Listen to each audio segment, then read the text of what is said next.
Amigos, amigas de Contacto Noticias, nos engalanamos en el estudio con la presencia de la güera Reynoso. Bienvenida, ¿cómo está? Muchas gracias, muy contenta de estar aquí y estar en contacto. Ella es Alejandra Noemí Reynoso Sánchez, más conocida en el mundo político como la güera Reynoso, y güera con W. Güera con W. ¿Por qué? Porque, la verdad, voy a confesarlo, siempre me han dicho güera, incluso, pero era güera con G, con diéresis, ¿no? Ajá. Pero en el momento en que vienen las redes sociales, pues entonces no podía ser güera. Ya. Sí, Y no, en la no. pronunciación, pero también curioso, porque aunque yo lo escribía con G y con diéresis, estoy hablando hace 10 años, porque desde el juvenil o desde antes en mis trabajos, yo le digo, empezaba por ser Alejandra, luego como al mes era Ale, y luego a los 2, 3 meses ya era la güera, ¿no? Naturalmente me empezaban a decir así sin que yo lo dijera, y luego amigos empezaron a escribirlo güeris, ¿no? Güera con W, y en el 2015, cuando finalmente me postulo y voy a contender por un distrito de mayoría para la Diputación Federal, y viene ya todo el manejo de redes sociales. Entonces era ver cómo nos presentamos, si bien me dicen güera, algunos lo escriben con G, otros con W, porque era desde güera, güerita, güerota, güerototota, güeris, De todo, todo. de todo, y definimos que fuera con W por la Ajá. propia pronunciación, para que se facilitara también a las personas, incluso está registrado. Ah, mira. El güera Reynoso está registrado. Pues la güera Reynoso ha sido 2 veces diputada federal, hoy es senadora, vicepresidenta de hecho del Senado. Fue la primera mujer en el estado de Guanajuato, no sé si a nivel república, en ocupar la Secretaría de Desarrollo Social y Humano. Y bueno, pues distinguimos el trabajo de la güera Reynoso desde hace ya un buen rato. Me sacará de si estoy mintiendo, pero desde las bases juveniles que tiene el Totalmente. Partido Acción Nacional, viene empujando fuerte. De hecho, fue una de las primeras mujeres a las cuales se ubicaron como pues la gente que empezaba a despuntar desde la parte juvenil hasta el día de hoy que está consolidada como senador. ¿Estoy en lo correcto? Completamente correcto. Efectivamente, yo empiezo en la política en Acción Juvenil, en el Partido Acción Nacional. Empiezo a participar en el PAN desde 1994. Ya en 1995 me hago militante, porque pues antes había un proceso, un periodo de que éramos adherentes y luego ya militantes plenos con todos los derechos y obligaciones, porque luego Claro. reclamamos derechos pero las obligaciones, ¿no? Y desde entonces, pues participando de manera activa, empecé en el juvenil en León, Guanajuato, y en 1998 es mi primer contienda, y es la primera vez que una mujer eh, se postula para ser secretaria estatal de Acción Juvenil, y fui la primera mujer electa a nivel nacional. Nada más. Nada más. Y empezamos así, empezamos, y debo decirlo, yo trabajaba en la iniciativa privada, pero participaba en el partido y con una convicción y además siempre con mucho entusiasmo. ¿Haciendo qué? ¿Qué estaba haciendo la güera Reynoso antes de que la jalara la política? Yo empecé a trabajar muy joven, desde los 15 años, en la iniciativa privada, primero en un despacho contable, luego ingreso a una aseguradora, en donde prácticamente estoy 5 años. Es decir, salgo de la iniciativa privada a los 21 años, pero yo empiezo a participar en el juvenil desde los 19, en el proceso primero como representante de casilla en 1994. Uh-huh. Lo recuerdo muy bien, elección de Diego Fernández de Ceballos, que era nuestro candidato. Y algo curioso, cuando yo llego al PAN, pero además, también debo decirlo, no tenía el permiso de mis padres. Yo ya lo había manifestado con anterioridad, las ganas de participar, de entrar, yo decía, en la política, sin entender en realidad qué era la política. Porque la única referencia que yo tenía cuando tenía 13 años, un maestro mío de contabilidad y legislación llega a darnos clases en la secundaria y yo veo un periódico que traía en las manos. Y yo, si era la alumna metiche que para todo levantaba la mano, que preguntaba, que participaba, donde quiera me veían haciendo cosas. Y cuando le empiezo a preguntar de qué era el periódico y me empieza a platicar, era un periódico, y lo recuerdo muy bien, con una foto del Maquío, en una plaza llena de gente, llena de familias, y me entusiasmó mucho, o sea, cómo una persona es capaz de poder hablar, primero de atraer a tanta gente, y se veían que eran familias, no eran la reunión de hombres, no, eran familias completas, de captar la atención y además en un periódico, decía, wow, o sea, yo quiero ser como él, ¿no? 13 años y fue la primera vez que yo lo mencioné con mis padres, quiero ser política. En ese momento, ándale pues, ¿no? Después, ya, yo era ya grande, ya tenía yo 16 años. Es Ya bien grandote. cuando fue la campaña de Fox Ajá. para la gubernatura en 1991. Y la verdad, yo trabajando ya en la aseguradora, y si sabía que iba a haber un meeting en la Plaza de León, me quedaba a trabajar, a pasar el tiempo para poderme ir al meeting, pero evidentemente sin decirle a mis padres, porque ya había vuelto yo a manifestar que me gustaría entrar a la política, específicamente al PAN, porque era de quien yo conocía por mi maestro de contabilidad, y la respuesta en ese momento es, te damos permiso que andes de metiche en el coro de la iglesia, o dando catecismo, o en tus grupos, lo que quieras, pero en política nunca. Uf. Porque ahí matan, corrompen, roban, o sea, era lo peor. Y no hay que olvidar que en León, pues se sigue recordando, y más nuestros padres, nuestros abuelos, de lo que sucedió en la Plaza de los Mártires del 2 de enero. 2 de enero. Entonces era como la relación directa, ¿no? Quien participa en política se está exponiendo a una masacre como la que hubo el 2 de enero en la Plaza de León. Y pues si pedí permiso y no me dieron, pues entonces empecé a participar, me iba sola al meeting sin conocer a nadie, y en aquel entonces, pues tampoco te regalaban las cosas. Había un stand en la plaza y tú ibas y comprabas un botón con la figura, el nombre del candidato, comprabas tu bandera, si querías una bandera, si querías playera la comprabas, lo más que te podían regalar era un volante. Y entonces yo llegaba a comprar mi botón y todo para estar en el meeting, escuchar a los candidatos y además a los líderes, porque en ese momento pues era un liderazgo muy fuerte, Diego, que ya venía, que posteriormente iba a ser candidato, pero también estaba ya un Vicente Fox como candidato, estaba un Carlos Medina, estaba también en el escenario Luis Felipe Bravomena, estaban, y todos, debo decir, una característica, eran de barba, ¿no? Entonces es que ir a escuchar a los hombres de barba, y todos eran del PAN, y entonces me escapaba a escucharlos, pues no tenía permiso. Después ya en 1998 sucede, bueno, en el 94, perdón, que me invitan, soy representante de casilla, yo feliz de representar al PAN, pero termina la elección y perdemos el contacto y yo ya no supe pues con quién dirigirme y mi inquietud seguía de poder participar, hasta que un día me invitan y platicando y filosofando, porque ya sabes, empieza a platicar de lo que está pasando en la ciudad, en el estado, en México, en el mundo, y empezamos a hablar de la historia de México con un amigo y me dijo, oye, pues te invito a un curso de historia. Yo, genial, sí, sí quiero, porque yo creo que hay algo en la historia de México y yo veía que había gente como muy conformista, es decir, se conformaba con trabajar, pero sin la inquietud de aprender más, de hacer algo más, de crecer, como muy rutinaria la vida. Y ahí fue, me dijo, paso por ti, llegamos al curso de historia y de repente yo volteé a ver ya el comité municipal del PAN y estaba feliz, pero nunca le dije a mis padres que iba al PAN. Yo les decía que iba a un curso de historia en México. Ah. Nunca les mentí. ¿Los padres eran panistas? No, nadie en mi familia. Bueno, eran simpatizantes del PAN, sí. Todos, desde mi abuelo materno, eran simpatizantes, pero nadie de mi familia había estado, había participado en política. Y entonces fue llegar de ceros prácticamente. Y justo este curso de historia que fue en el Comité Municipal del PAN, que era en el juvenil, yo estaba encantada, pues ya, seguí yendo.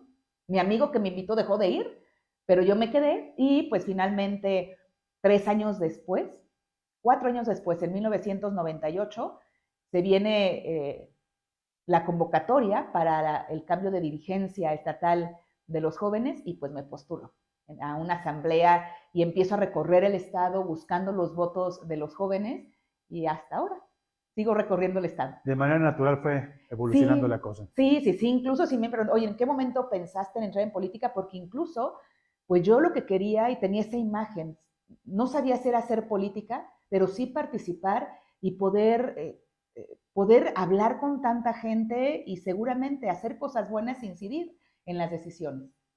Y a ver, los contrastes que se dan, hoy hemos escuchado ya 2 o 3 militantes panistas que nos dicen que los jóvenes ya no quieren participar, que se han cansado de la política.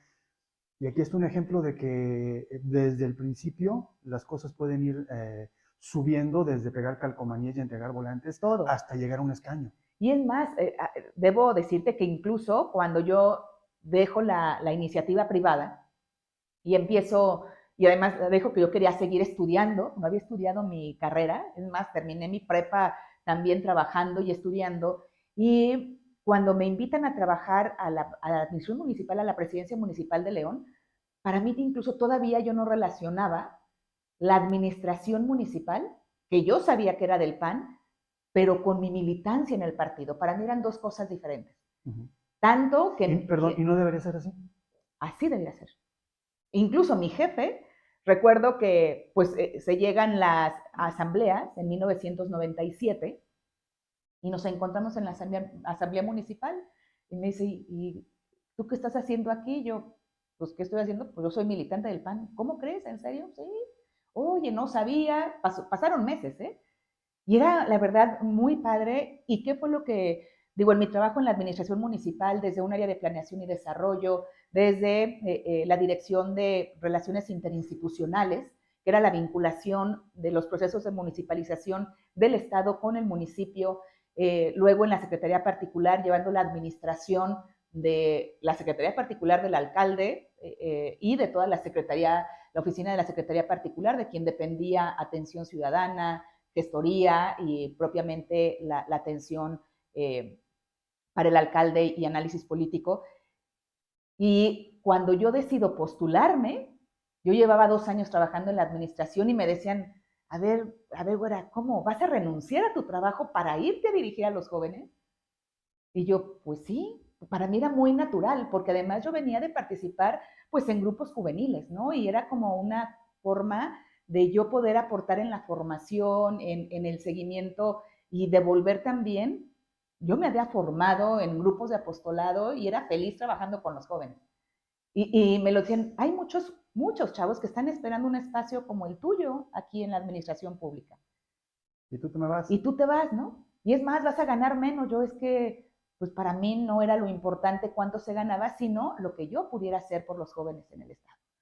Entonces, y siempre lo digo, no podemos perder el espíritu de conquista porque creo que lo que a los jóvenes nos mantiene, ¿no? Es justo, siempre debes de tener una causa por la que quieras trabajar. Y yo creo que las causas no tienen vigencia. Y lo que puede pasar con los jóvenes que ya no sienten el interés, lo primero que yo preguntaría es, pues, ¿cuál fue su causa como para ya no tener algo por qué luchar, algo que construir o algo que conquistar? Claro, si no eres rebelde cuando eres joven, pues ya nunca lo vas a hacer, Exactamente. ¿no? Si no estás retado. Y creo que mucho de este sentimiento, de este sentido de reto, de superación, de tener un porqué, lo está reflejando en ese ecosistema financiero al cual quiere llegar un poquito más adelante, Ay, sí. que está dentro de su plan de trabajo. Sí, sí, sí. Yo quiero brincarme un poquito en esta evolución natural, pues ya funcionaria municipal, luego estatal, luego federal, senadora. La evolución natural le llevaría a otro cargo, en este caso, un gobierno del estado, por ejemplo. ¿Le hace cosquillitas ese...? Cosquillitas no, es determinación. Porque A ver, cosquillitas platícame. muchos pueden sentir, ¿no? Pero la determinación de aspirar, y por un lado, de aspirar, sí, a un cargo y el poder dirigir los destinos del Estado y el poder ayudar a la gente desde esa posición como gobernadora de Guanajuato, por supuesto que no es solamente una inquietud, me parece que es una gran oportunidad y sería sin duda el honor y creo que quien no tenga aspiraciones, pues entonces, ¿cómo camina en la vida, no? En otro lado les dicen que no hay que ser aspiracionistas. No, yo creo que sí. Todo lo contrario, todos los días debemos de ponernos retos. Eso sí, para mí es importante, no, cuando yo aspiro a una posición, es porque ya dejé huella en donde estuve. No me gusta brincar, no. Me gusta trabajar, dar resultados y entonces que esos resultados sean mi carta de presentación, que esos resultados, y siendo consciente y responsable, entonces en la reflexión digo, sí, sí pude. Si pude esto, puedo lo otro. El ámbito legislativo ya lo recorrió, el ámbito municipal ya lo recorrió, el ámbito estatal es donde me quiero centrar ahorita. Al estar dirigiendo una Secretaría de Desarrollo Social y Humano, le permitió esa cercanía con la gente en los 46 municipios. Ya sabe que le duele a Guanajuato, ya sabe luego a nivel legislativo dónde se están atorando las cosas allá para que se refleje en beneficio para Guanajuato. ¿Cuáles serían? Vamos a echarnos a futuro, y es la Güera candidata a gobernadora de Guanajuato. 2 o 3 ejes de lo que ha conocido, de lo que ha vivido y de lo que está viviendo en el Senado en este momento, que podrían servir como base para decir, yo voy por esto como gobernadora. Por un lado, me parece que una parte fundamental para alcanzar el desarrollo de toda la población y principalmente de los más vulnerables es la conectividad digital. Ya la pandemia nos demostró la importancia de la conectividad. ¿Y por qué? Porque si hay conectividad, tienen acceso a educación a distancia. Si hay conectividad, tienen acceso a un empleo. Si hay conectividad, pueden tener acceso a la salud a través de la telesalud, telemedicina. Si hay conectividad, tienen acceso al desarrollo no solamente de la comunidad, sino al desarrollo de la población del municipio, del estado, y evidentemente a la vinculación con el exterior, ¿no? Entonces, una parte fundamental para mí es esa, y lo veo justo desde la oportunidad que significa para la población más vulnerable tener ese acceso. Y lo vimos en la pandemia, cuando se define que las clases para educación básica en la educación pública iba a ser a través de la televisión. Había comunidades que no tenían la señal siquiera de la televisión. Ni energía. Ni la energía, ni la conectividad. Y entonces sí hay un rezago en el desarrollo de estas generaciones que no tuvieron la oportunidad de poder continuar de una manera constante ese proceso de aprendizaje, que para nadie fue sencillo, mucho menos para aquellos que no contaban con esta herramienta. Creo que una parte, y por eso incluso yo ya desde la parte legislativa lo he propuesto, de que se incorpore a las mediciones de Coneval, porque quien no tiene conectividad no va a poder salir de la pobreza. Entonces, y que esto también se conecta con toda la estrategia de Mentefactura, que es desarrollar habilidades, y que no es exclusivamente con el uso de la tecnología, pero sí con el alcance que esta nos puede dar para el desarrollo de las personas.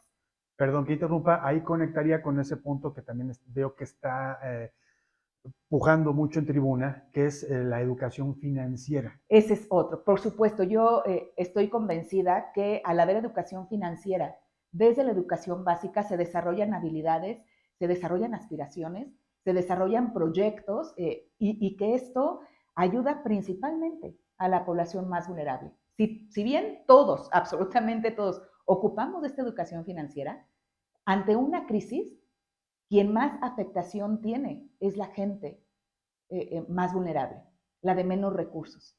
¿Y qué es lo que yo creo que es esta educación financiera? Y por eso ha habido un reto en el Senado. Ya nos aprobaron la iniciativa, está pendiente en la Cámara de Diputados, pero siempre he trabajado pensando en cómo sería para la población lo que en algún momento va a llegar a ser esa ley. ¿De qué se trata esa ley? Se trata de que desde la educación básica se implemente la materia de educación financiera para que puedan desarrollarse habilidades. Entender que la educación financiera no es para hacerte rico, sino es para que no seas pobre. Sirve para que tengas los hábitos, las habilidades, los conocimientos de cómo obtener tu dinero, o sea, cómo ganar, cómo gastar y cómo invertir. Porque de eso se trata. ¿Y qué es diferente a la inclusión financiera? De repente hay quien lo confunde, y el hecho de tener una cuenta en el banco no significa que tengas educación financiera, al contrario. Y lo entendemos, para el sistema financiero, para los bancos, su negocio Es el que no le haya. Su negocio es al que no le haya a la educación. Su negocio, que es los intereses, las tarjetas de crédito, y qué es lo que ha sucedido. De repente hay una apertura y muy importante, que además debe haberlo, de la inclusión financiera, pero si no va acompañada de la educación, entonces nos encontramos con la población más vulnerable, que es muy fácil que caiga en los abonos chiquititos, donde pueden perder patrimonio. Nos encontramos con que durante muchos años en nuestro país ha habido apoyos y subsidios, pero ese peso que se recibe como llega se va, porque no hay esta forma, esta educación, y que no tiene que ser una educación escolarizada, pero sí un material educativo que se incorpore en el sistema educativo y que se pueda aprender desde un aula, ¿no? Es como, yo me gusta poner el ejemplo, cuando estuvimos en primaria, de repente estaban las campañas de salud bucal y llegaban y en una semana te daban charlas de cómo cepillarte los dientes, te daban charlas de la importancia de la salud bucal, ejercicios y hasta te podían regalar una pastita de dientes, claro, ¿no? Cualquier cosa. Y eso no te lo daban todos los días como una materia. Pero eso que aprendimos en la escuela y se refuerza en familia, se convierte en un hábito de por vida. Y además un hábito necesario, es una educación. Lo mismo cuando yo me refiero a la educación ambiental, son estos hábitos que te ayudan a cuidar el medio ambiente. Y por eso yo sí estoy convencida que si complementamos la educación con diferentes habilidades, podemos tener una nueva generación de ciudadanas y ciudadanos con habilidades que nos ayude a administrar cada peso que tenemos. Incluso si se recibe un beneficio, un apoyo social, un subsidio, administrar ese subsidio para que entonces cobre sentido. Y creo que uno de los problemas también que ha habido en nuestro país se han dado los apoyos, pero si no va acompañado de esta educación, así como llega se va. Y es un barril sin fondo. Era lo que iba, es un pozo del cual nunca va a salir esa agua, ¿no? Esto ya pasó por el Senado, ya fue aprobado por el Senado. Sí. ¿Qué sigue? Sigue la Cámara de Diputados como Cámara Revisora, y una vez que se apruebe en Cámara de Diputados, pues pasa al Ejecutivo para que entonces desarrolle la matrícula, los contenidos, las directrices, y se puede implementar desde la educación básica. Es un proceso largo. Digo, si de por sí el proceso legislativo y la inercia no es rápida por la propia conformación y características y el trabajo, porque es cómo se presenta la iniciativa, cómo se cabildea para que en una comisión pueda ser aprobada y luego la comisión en el Senado, en este caso que son 2 comisiones quienes dictaminan y lograr los consensos para que luego pase al Pleno y se apruebe y luego de ahí pasa a la Cámara de Diputados, se turna una comisión y es nuevamente empezar el proceso para el cabildeo, para lograr la mayoría en esta votación en una comisión, pueda pasar al Pleno y si hay alguna modificación, se regresa al Senado. Si no hay modificación, pasa al Ejecutivo para que entonces se publique. Puede tardar años, digo, ya lleva años, pero te pongo otro ejemplo, que fue otro de los temas que logré en el Senado y que es el teletrabajo. El teletrabajo lo presentamos en el 2018. No era un tema de pandemia. No era, se va a venir un virus y nos vamos a ir a tener que trabajar a casa. Ni por aquí nos pasaba. No, era una tendencia. O sea, lo que yo veía, primero, para la inclusión de las mujeres al mercado laboral, estaba teniendo ciertas complicaciones, y también para los hombres, en lo que yo le llamo la agenda de balance trabajo-familia. ¿Cómo lograr conciliar los tiempos? Porque el tiempo en el trabajo es el mismo, pero ¿qué es lo que se ha ido incrementando? Los tiempos de los traslados. ¿Y ese tiempo de traslado qué significa? Quitarle el tiempo a la familia.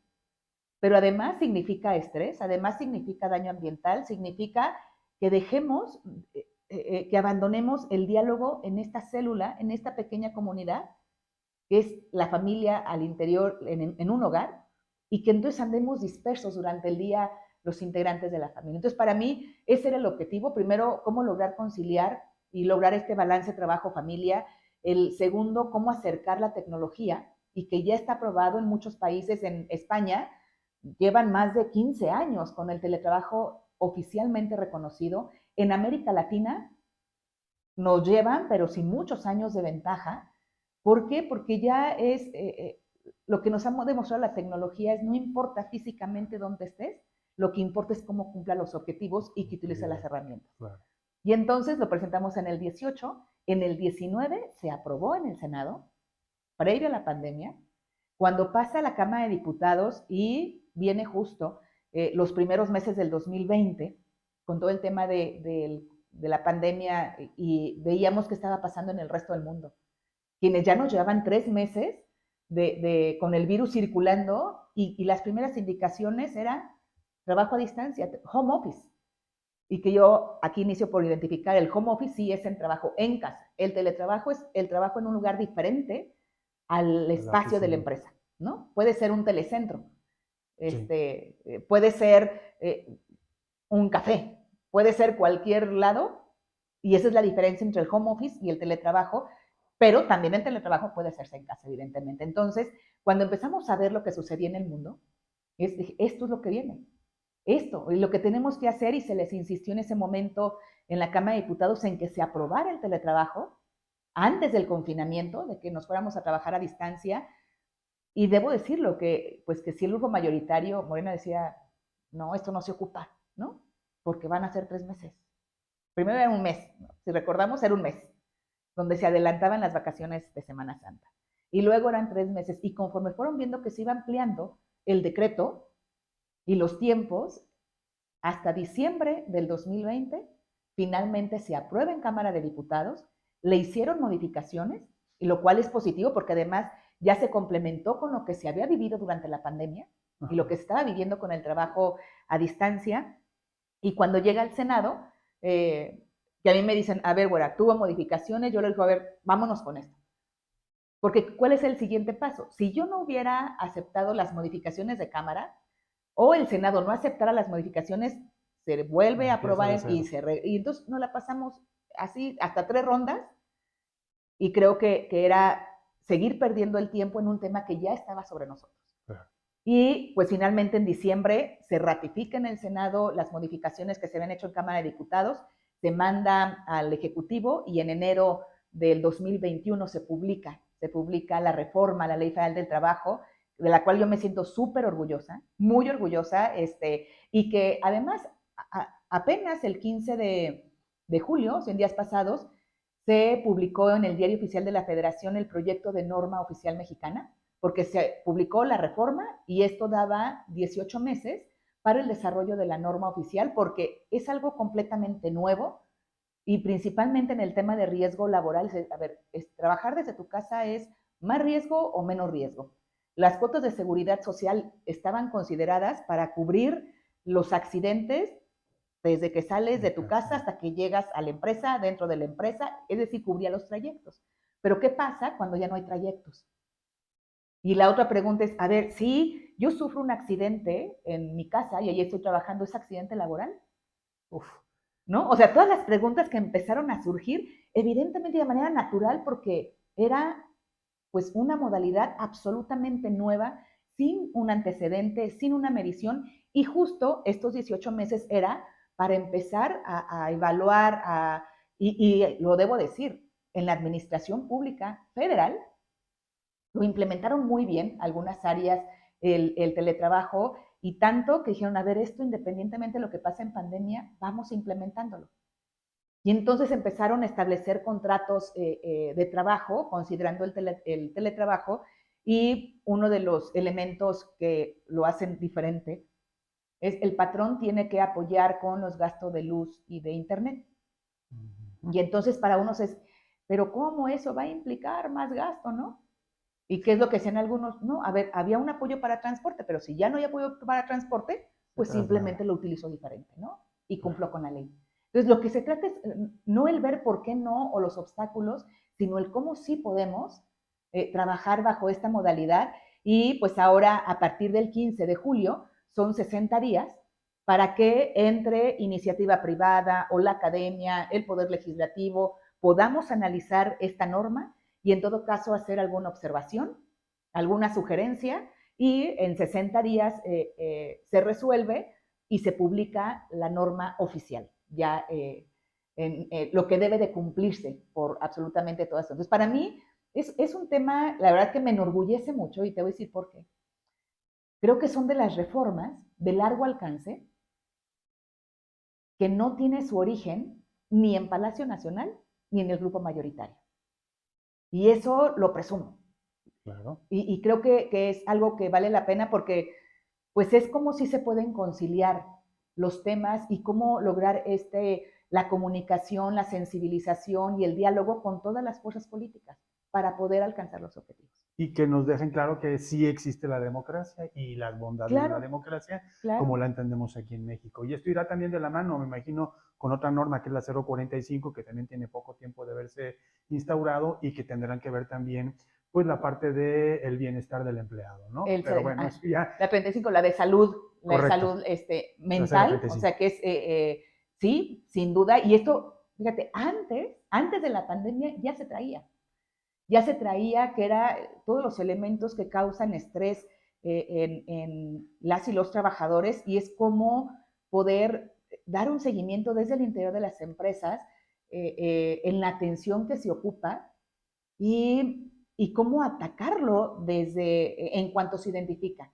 Evidentemente la pandemia trajo en todos, ¿no? Creo, es la parte del confinamiento y la falta de la socialización que naturalmente necesitamos los seres humanos. Entonces, Y la separación y también, las, de estar las 24 horas del día metida claro, en casa con los hijos, con sí, la pareja, fue etcétera. mucho, Entonces, ¿qué ole? claro, o sea, me decían, oye, pero no va a funcionar el teletrabajo porque ahorita todo el mundo quiere salir, ¿no? Le dije, espérense unos meses y ya lo vimos en Ciudad de México hace un mes, contingencia ambiental y todos a trabajar desde casa, ya había sucedido en Nuevo León antes de la pandemia, contingencia ambiental y trabajen y home office, entonces lo que tenemos que hacer es prepararnos y que no sea una contingencia ambiental la que nos permita poder utilizar este mecanismo y que yo estoy convencida que en la medida en la que se regularicen las actividades, ya que me refiero los horarios escolares, porque no es lo mismo definitivamente que tengan a los hijos en casa y principalmente para las mujeres, porque además sí se hizo un estudio, me lo llegaron a compartir de alguna institución, donde a finales del 2020 yo dije, a ver, esto quizás lo podamos implementar en una institución de 6,000 empleados, si mal no recuerdo, o sea, grande.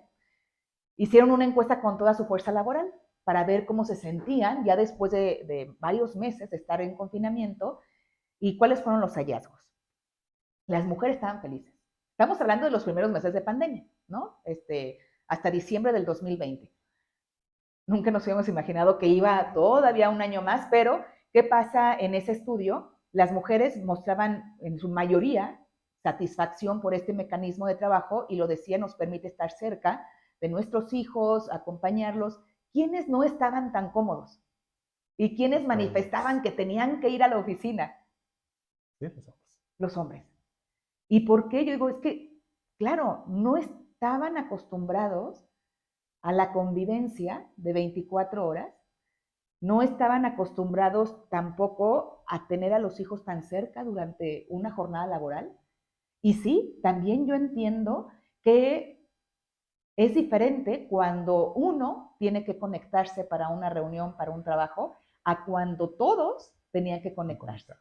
Entre la debilidad de nuestra conexión, ¿no?, digital, por un lado, pero por otro lado es cada quien en donde se esconde, ¿no? Porque tampoco es que las casas tengan mucho espacio. Y era unos tomar clases, otros trabajo, y hubo un momento en que era como un caos ese hogar, ¿no? Y eso los que tenían terminales, Los un que tenían teléfono, una posibilidad, computadora. exactamente, porque era entre teléfono, tablets, computadora, sí causó estrés, y eso yo lo reconozco. Por eso siempre he dicho, a ver, el teletrabajo es bueno para implementarse cuando no hay contingencia, porque ante una contingencia las propias características te hacen meterte en una dinámica de estrés que no es el normal, ¿no? Y que yo estoy convencida, justo el teletrabajo es para cuando termine la pandemia. Cuando ya regresemos y nos incorporemos y la actividad sea tan normal, que entonces identifiquemos ese tiempo que le quitamos a la vida, que le quitamos a la familia y que se lo regalamos a un traslado, que al día significa para mucha gente entre 3 y 4 horas de vida. Hablando de vida, y voy a cambiar completamente de tema, pero que es algo que nos tiene impactados como sociedad, la violencia contra la mujer, que ya se Sí, traduce no solamente en insultos, en acoso, sino en el asesinato. Desde el Senado también se han planteado algunas cuestiones, pero salvo que me corrija, creo que no hemos llegado al cómo todavía. Estamos en el qué, en el señalar, pero el cómo podemos combatir esto. fíjate que efectivamente se ha incrementado la violencia contra la mujer y, y voy a hablar del ejercicio ideal. ¿qué debiéramos hacer? El juntarnos, no que los tres poderes, con las organizaciones de la sociedad civil, con la academia, y porque ciertamente desde el legislativo tratamos de proponer iniciativas, pero luego el ejecutivo, la realidad al momento de la implementación de una ley, puede tenerle o puede presentarle ciertos obstáculos para la plena implementación. Pero luego, al momento, también una parte importante es que para que haya justicia o no haya impunidad, y esto significa que haya consecuencias de quien violenta a una mujer, que es la parte del Poder Judicial, en donde también la interpretación que se hace desde el Poder Judicial puede ser diferente al objeto de la ley con el que fue propuesta esa iniciativa o esa legislación. Entonces, esto, y es un ejercicio de autocrítica, porque sí lo he planteado incluso en reuniones que tuvimos en algún momento con el ministro Saldívar, presidente de la Suprema Corte, es en qué momento nos sentamos los tres poderes y quién nos tiene que convocar a los tres poderes, a la academia, a la sociedad civil organizada, para que revisemos nuestro sistema de justicia. Porque es el tema de la violencia contra la mujer, es el tema de la violencia en el país, de la inseguridad, identificando también la inseguridad que se comete y la inseguridad que causa la delincuencia organizada, pero también la sensación de inseguridad del que te asalta durante el día, del que intenta meterse a la casa, del que violenta a una mujer, y que esto también en la parte de la identificación de la violencia, creo que es una parte fundamental en que es prevención para un daño mayor, pero que ya cuando se ejerce una violencia y no se identifica, ya dejamos la oportunidad y perdimos la oportunidad de prevenirla, ¿no? ¿Y a qué me refiero? A que esto obliga y ocupa de mucho diálogo con las propias mujeres. El saber identificar qué expresiones, que no es amor apache, ¿no? Como coloquialmente le llamamos, porque decían, ay, es que es como un amor apache, sí, nos peleamos, regresamos. No, eso ya no es normal y hay que identificar estos momentos que pueden representar un riesgo mayor para una mujer. Sí, digo, se habla de la violencia en general, se habla de que desde casa debemos de empezar a trabajar en esa prevención, en esa educación. Sin embargo, en pleno siglo XXI, donde las mujeres ya son legisladoras, ya son jefas o ejecutivas a nivel estatal, a nivel municipal, ya ocupan cargos directivos Y en la iniciativa afortunadamente, privada. pero seguimos con ese estigma de es mujer y no va a ganar lo mismo, no va a tener las mismas oportunidades de ascenso, no se le va a respetar en la calle, un piropo que se puede convertir en acoso. Seguimos, creo, todavía en siglos pasados en cuanto a esa concepción de la mujer. Y es un trabajo, primero, cuando a mí me preguntan, oye, güey, ¿te has sentido en algún momento tú como discriminada? Y yo reviso lo que he vivido y lo que Dios me ha permitido vivir, parte fundamental es que uno tenga la decisión y la seguridad, ¿no? De quererte postular, de quererte, y en la iniciativa privada también lo hablo. Cuando yo trabajaba en la iniciativa privada, yo decía, a ver, quiero aprender a hacer esto, lo aprendí a hacer y luego demostraba que podía asumir una responsabilidad y fui creciendo. Yo entré como mecanógrafa y terminé como directora del ramo de automóviles y empecé a viajar muy joven y ciertamente no era como que tan normal, ¿no? Pero lo mismo cuando decido postularme por la dirigencia, es a ver, pues para mí era normal, para muchos no lo era, Sí, pero es pero un para mí rasgo de era normal. personalidad de la abuela Y, Reynoso, no es algo que se... pero justo es lo que tenemos que compartir y decirle a las chicas y a los chicos también, ¿no? O sea, cuando hablamos de la igualdad de oportunidades, y yo lo he dicho, no se trata de cómo logramos rebasar a los hombres, no, es cómo caminamos juntos, en las mismas circunstancias, con las mismas condiciones, porque finalmente, cómo nos complementamos. Y eso es lo que le da grandeza al trabajo, a los resultados, y que sí, hay que trabajarlo. Yo digo, a ver, ¿falta? Sí, sí falta. La legislatura ha ayudado en ir avanzando poco a poco y dar pasos importantes en en la administración pública o en los cargos públicos para lograr la paridad, pero también, y lo he hablado yo con la iniciativa privada, no esperar a que la ley obligue, sino buscar los programas que incentiven el desarrollo de hombres y mujeres. Y cuando hablo con la academia es, oye, ¿cómo le hacemos para que las chicas, que además vean en las ingenierías, en las carreras de desarrollo de ciencia, de innovación, de tecnología, áreas de oportunidad? Y que vean que sí pueden lograr un desarrollo profesional, porque en la medida en la que como sociedad transitemos hacia esta igualdad de oportunidades, es en la medida en la que también actuaremos de manera decidida hombres y mujeres.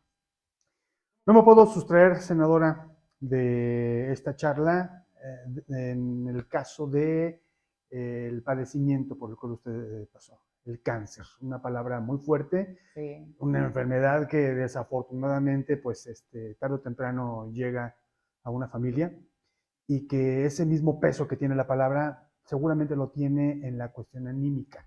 Sin embargo, aquí tenemos a la abuela Reynoso, aquí la tenemos vigente, aquí la tenemos con, creo yo, más fuerza todavía de como la conocimos antes, de igual que con COVID, que nos fortaleció como sociedad, igual, perdón la referencia, pero después del cáncer vemos una abuela Reynoso renovada.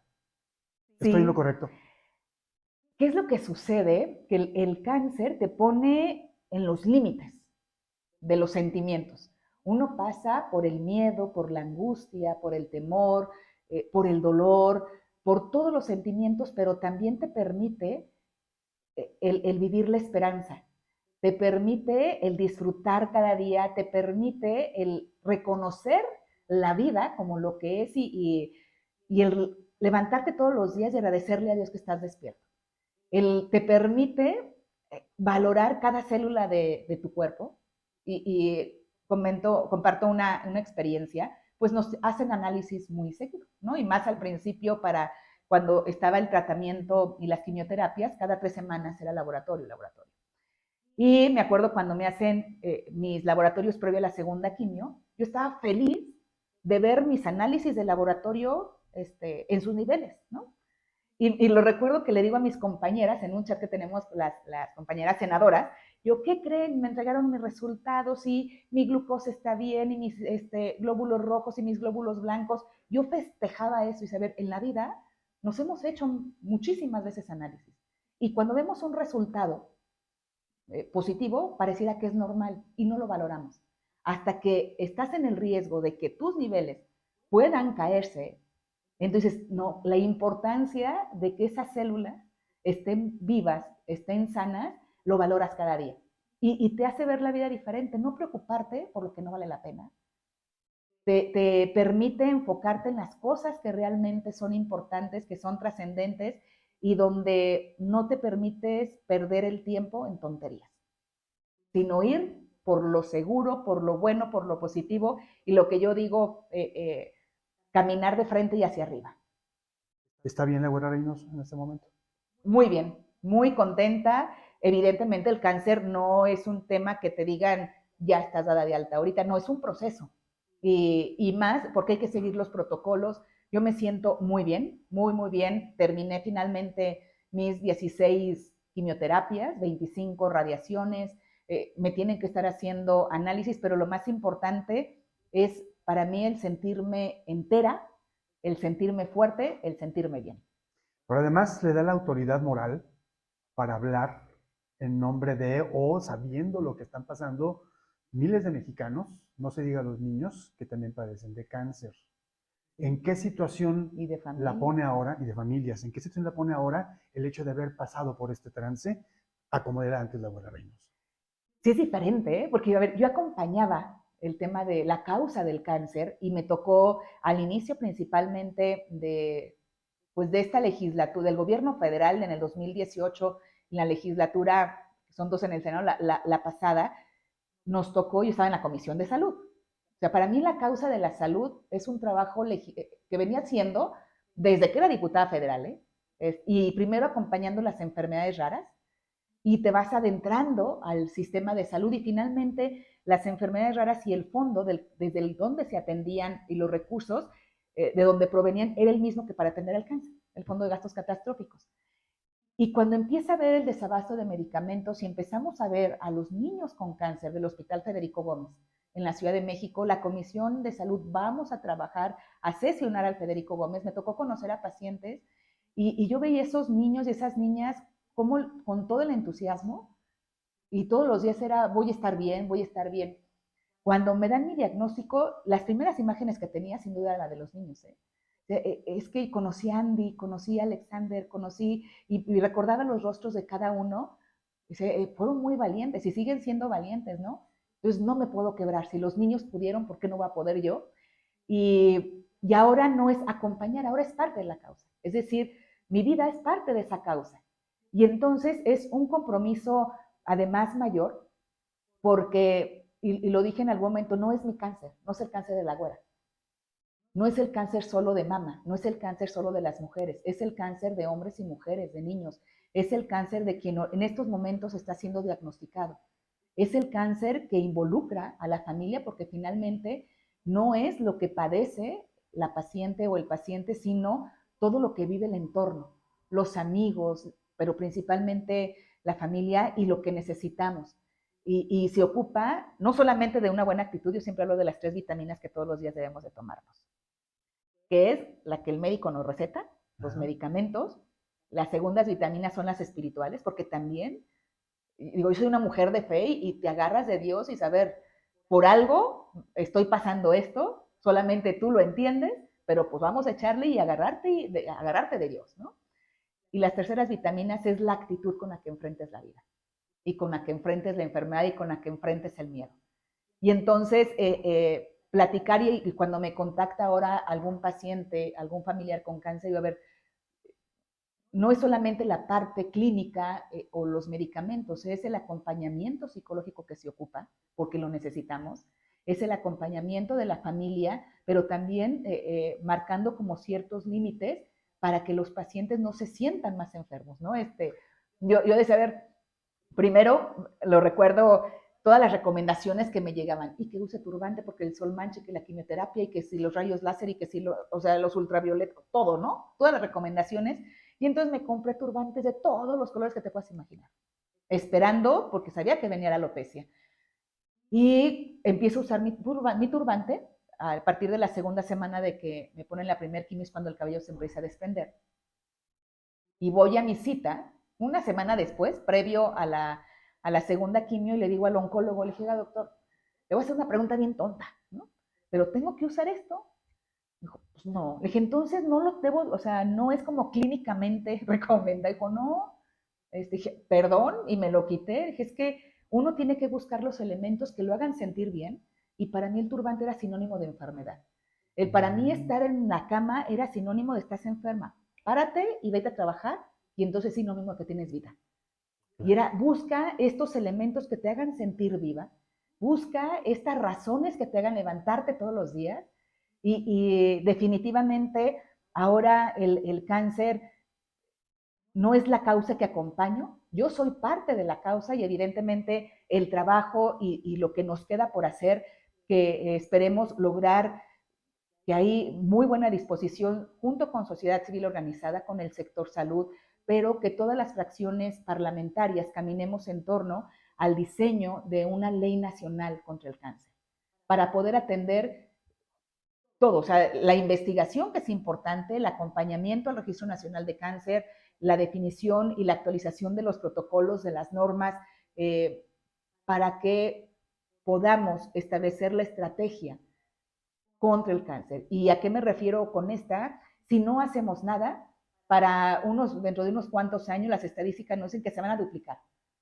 Y esto es muchísimo, es decir, no va a avanzar un 10, 15, no, se va a duplicar los casos de cáncer si no atendemos y diseñamos una estrategia adecuadamente desde hoy, con la alimentación, con el acompañamiento, pero sobre todo con la cultura de la prevención. Y que esa también nos toca a las personas, a mujeres y hombres, ¿no? Claro. A las mujeres en tener este hábito de checarnos, de saber explorarnos por un lado, pero segundo, de acudir a tus exámenes, cuando menos una vez al año. En los hombres exactamente lo mismo, porque lo que estamos viendo, cada día hay más casos Y lo más importante, cuando se detecta, o más bien lo más importante es detectarlo, no cuando ya se siente y cuando se sienten mal, sino identificarlo en esta revisión de rutina, porque de entrada eso es una buena señal. Avanzas mucho en ese aspecto. Así es. Y del lado legislativo, pues a ustedes también les toca estar defendiendo, estar amparando, estar redirigiendo recursos para que ese sistema de salud nos pueda amparar cuando lleguemos primero a la etapa de la prevención y luego a la etapa de la atención. Sí, que es la prevención, la detección y la atención oportuna. Y que esto pasa porque haya medicamentos, sí, pero también hay el equipamiento en los hospitales. Porque de nada sirve que tengas una buena campaña de prevención si cuando se diagnostican no están los aparatos con el mantenimiento adecuado para las quimioterapias o para las radioterapias, o no está el recurso y los medicamentos para que se pueda, y la compra adecuada para tener la suficiencia en los hospitales, y que además es importante decirlo, para eso también sirve el Registro Nacional de Cáncer y el presupuesto, porque no es el que se pueda tener en almacén el stock de medicamento, es el seguimiento, porque cada paciente, aunque tenga la misma edad de un paciente, su tratamiento puede ser diferente. Cada cáncer es diferente y por lo tanto cada cáncer necesita de un tratamiento muy específico. Entonces es todo un ecosistema, porque es lo que hacemos desde nuestras trincheras para un mismo objetivo, y que en esto esperemos pronto el poder contar con esta ley nacional contra el cáncer, de la mano con la Asociación Mexicana de Lucha contra el Cáncer, de la mano con las comisiones de salud en el Poder Legislativo, de la mano con el sector público, de la mano con la academia, porque de lo que se trata es cómo logramos hacer equipo. El cáncer nos une. Y nos une absolutamente a todos, hombres, mujeres, adultos, niños, independientemente de la afiliación partidista, el cáncer tiene que ser y es una causa común. Pues nos da mucho gusto que Alejandra Noemí Reynoso Sánchez esté completa, esté entera y que esté luchando también por estas situaciones. Para cerrar esta entrevista y con la esperanza de que muy pronto podamos seguir hablando de otros temas que se nos quedan en el tintero, hay embajadas de la Güera Reynoso. Sí, las embajadas juveniles con la Güera, un proyecto de participación ciudadana de jóvenes que nació en el 2018, ya prácticamente se cumplieron cuatro años, y que desde que inicié en el Senado, gran parte de las iniciativas que yo he presentado o de los exhortos vienen de las embajadas. Esa iba a ser mi pregunta. ¿Qué es lo que hacen las embajadas? Desarrollar política pública. Una propuesta legislativa, un exhorto, un programa, una actividad, es las causas de los jóvenes organizadas por embajadas. Y así como la Embajada del Deporte organiza una olimpiada, la Embajada de Educación premia a los maestros en 6 categorías por innovación, investigación, por trayectoria, por educación artística, porque una huella dejaron en sus alumnos, pero también como la Embajada de Innovación, de las principales impulsoras junto con la Embajada de Mujeres del Teletrabajo, pero también la Embajada de Economía impulsando la educación financiera.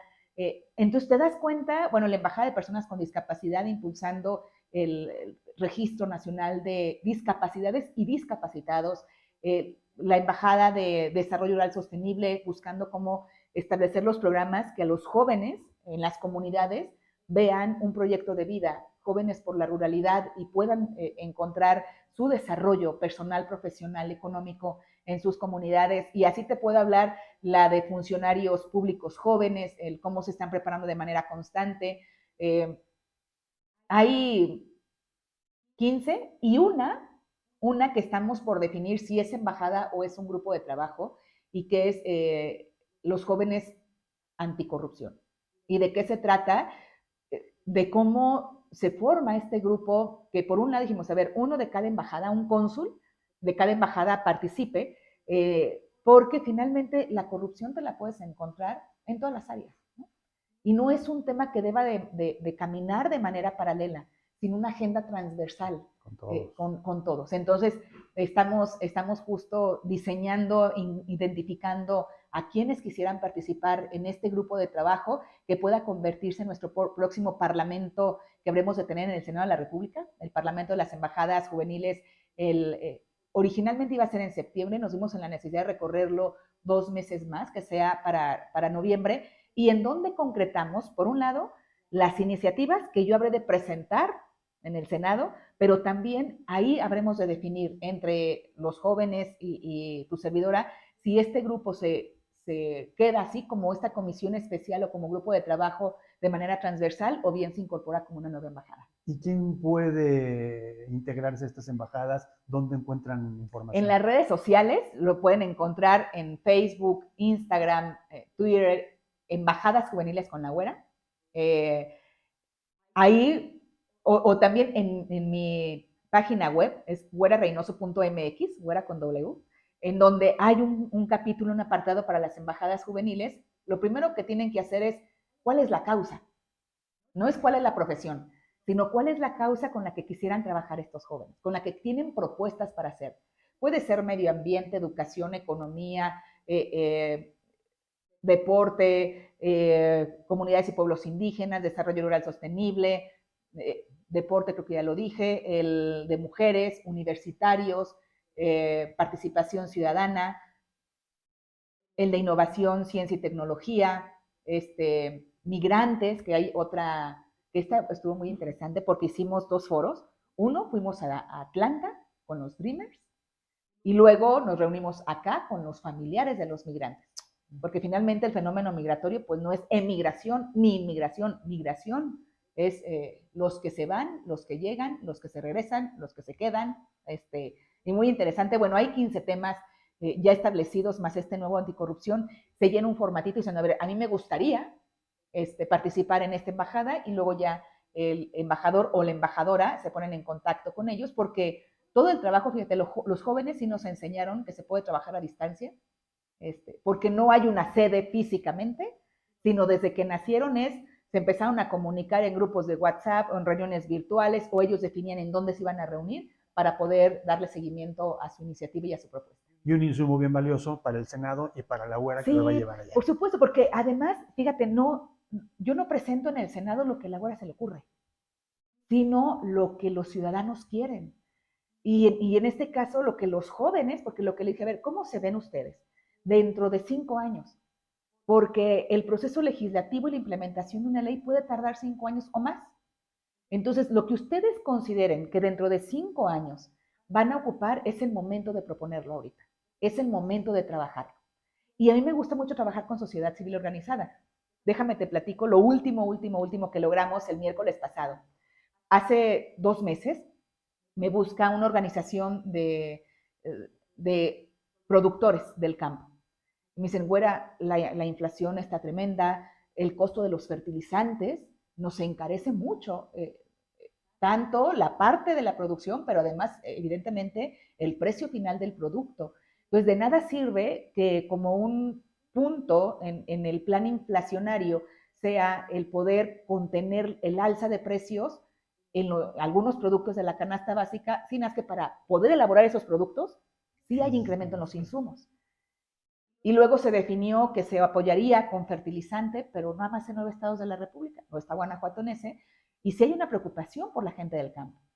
Entonces, ¿qué hicimos? Proponerle, metimos un exhorto al Senado en la comisión permanente para pedirle a la Secretaría de Economía que considere el arancel 0% para los fertilizantes, de manera temporal. Además, en tanto estamos viendo esta inflación, que se le pueda ayudar y aminorar la carga que está teniendo la gente del campo, que son los que además se las han visto muy delicadas y muy complicadas porque pues los insumos son caros y esto tiene que garantizar también el consumo para la población, el que haya la suficiente producción para el consumo humano. Entonces, pues lo propusimos, en cuanto nos lo plantearon el tema, se propuso en el Senado hace aproximadamente 2 meses y el miércoles pasado se aprobó por unanimidad en el Pleno de la Comisión Permanente este exhorto a la Secretaría de Economía. Y lo que digo es la inquietud de un grupo, de una organización del campo, en donde yo llevo al Senado sus inquietudes, comprendo lo que me están pidiendo, investigo lo que me están pidiendo, lo propongo como una alternativa y finalmente logro el consenso de todas las fuerzas políticas. Y finalmente también es la esencia de lo que es un legislador, en este caso Así una es, senadora, así es. en el caso de como diputada federal, el ser el representante del sentir del pueblo que le eligió. Y sí hacer el trabajo y la chamba en el poder legislativo. O sea, si no doy resultados como legislador, entonces ¿qué ando buscando en otros lados? Bueno, pues yo espero que la próxima charla con Alejandra Noemí Reynoso Sánchez no sea hasta que esté ya en la boleta de candidata a gobernadora, que sea antes para seguir abundando en otras cosas que se hacen desde el Senado y desde la propia persona de la Güera Reynoso. Por supuesto, porque hay mucho que platicar, mucho trabajo que hacer y mucho que compartir. Alejandra Noemí Reynoso Sánchez, Güera Reynoso, muchísimas gracias. Al contrario, muchas gracias por esta oportunidad de estar en contacto. Nos vemos la próxima.